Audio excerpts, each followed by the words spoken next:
Arcadian Vanguard presents The Wrestling News in your daily wrestling newscast for Wednesday, September 4th, 2024.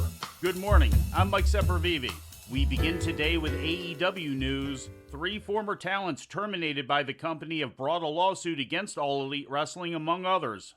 The suit, brought by announcer Kevin Kelly and wrestlers Brandon and Brendan Tate, was filed on August 30th in the Philadelphia County, Pennsylvania Court of Common Pleas by attorneys Stephen P. New and Benjamin Baer, and is seeking to void the arbitration clause of their talent contracts, as well as requesting the court certify a class action suit against AEW over claims the company is misclassifying its wrestling talent as independent contractors rather than employees. In April, it was reported that the Tate brothers, known professionally as the Boys, were released from their Ring of Honor contracts due to budget cuts.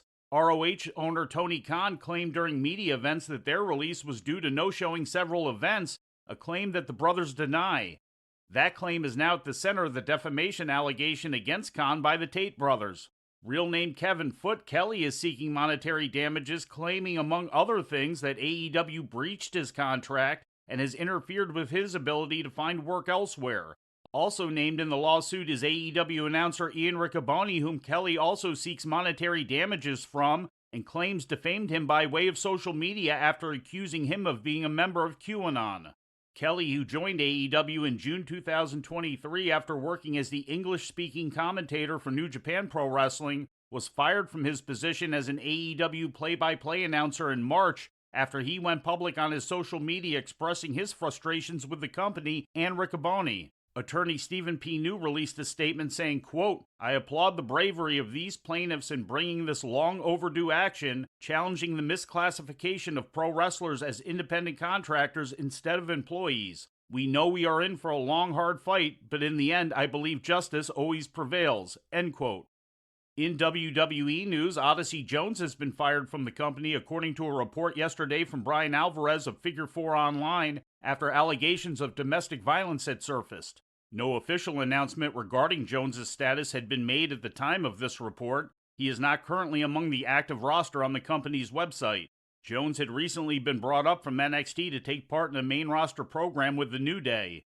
He had previously been drafted to Monday Night Raw in the last 2 WWE drafts.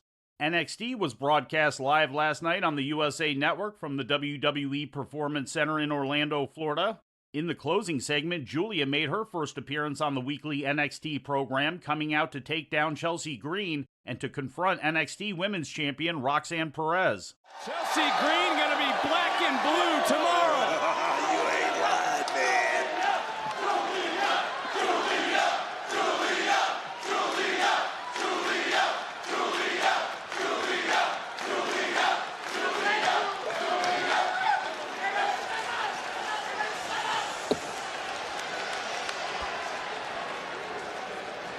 Me, you, CW.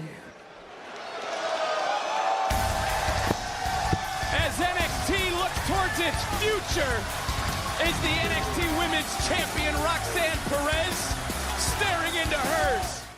Perez had originally been interrupted during her in-ring promo by Green. In the opening segment, Trick Williams, Pete Dunne, and NXT champion Ethan Page took part in an impromptu three-way brawl. TNA's Rosemary made an appearance in a losing effort to Tatum Paxley. Rosemary and Wendy Chu attacked Paxley after the match, but Lyra Valkyria made the save. The Rascals won out over Gallus and the team of Tank Ledger and Hank Walker to become the #1 contenders to the NXT Tag Team Championship. But look who's standing! Look who's climbing! Look who's flying! Miguel! Is that it? Wins! Double up! Into the Double cover! up! One time! Celebration continues for them Rascals! Here are your winners, the Rascals! In other results, Jada Parker pinned Jasmine Nix. Obafemi beat Channing Stacks Lorenzo. Javon Evans topped Joe Coffey. Trick Williams and Pete Dunne battled to a no countout. And Lexis King pinned Oro Mensa with his feet on the ropes.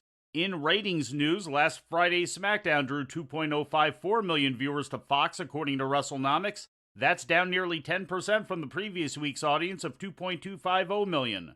The rating in the 18 to 49-year-old demographic was a .53, also down from the previous week's rating of 0.56. AEW Rampage, which aired later the same night, drew the second smallest audience in the history of the show with just 218,000 viewers tuning into TNT. It was also a decrease of 25% from the previous week's audience of 290,000. The rating in the 18 to 49-year-old demographic was a 0.07, also down 30% from the previous week's demo rating of 0.10. And finally, in TNA wrestling news, Giselle Shaw is parting ways with the company after being granted her release, according to a Fightful report. The release was reportedly granted under the condition that Shaw put someone over on her way out at last weekend's Louisville TNA TV tapings. Shaw is expected to be a part of Scott D'Amore's newest venture, Maple Leaf Pro Wrestling. And before we leave you today, we'd like to remind you that however you consume your content, you can find the wrestling news 24 hours a day and 7 days a week across social media. On Twitter, follow us at Wrestling News AV. Our Facebook page is also Wrestling News AV. The wrestling news can also be found on the Arcadian Vanguard YouTube page. And for those who utilize Amazon Echo devices, just tell Alexa to play the Wrestling News podcast. And remember to make sure you add podcast at the end. Once again, for daily updates, breaking news, and more, follow the wrestling news across social media. And that's the news for today. If anything happens, we will be here to tell you about it. No clickbait, no paywall, just the wrestling news. The Wrestling News is a division of Arcadian Vanguard, and the Wrestling Newscast is a production of the Arcadian Vanguard Podcast Network.